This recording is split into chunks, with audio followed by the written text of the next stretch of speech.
লোকে বলে ইচ্ছে থাকলে সবকিছু করা যায়, এরকমই একটা কথাকে সত্য প্রমাণ করলো ডিব্রুগড়ের নিবাসী সঞ্জীব কুমার শর্মা। জৈবিক কৃষি কর্মের মাধ্যমে স্বাবলম্বিতার নিদর্শন তুলে ধরেছেন সঞ্জীব কুমার শর্মা।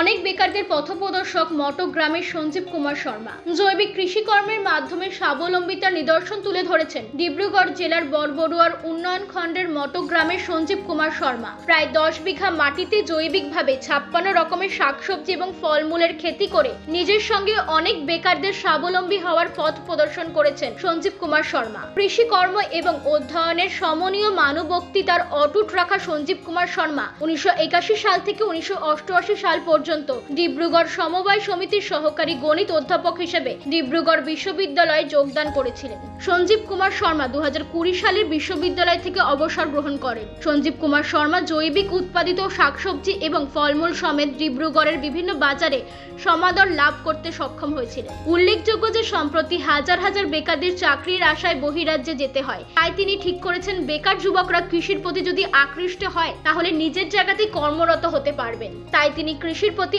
আকৃষ্ট করছেন যুব সমাজকে। পাশাপাশি সঞ্জীব কুমার শর্মা জৈবিক পদ্ধতিতে রাসায়নিক দ্রব্যের সার প্রয়োগ না করে উন্নত মানের শাকসবজি এবং ফলমূল উৎপাদন করতে সক্ষম হয়েছে।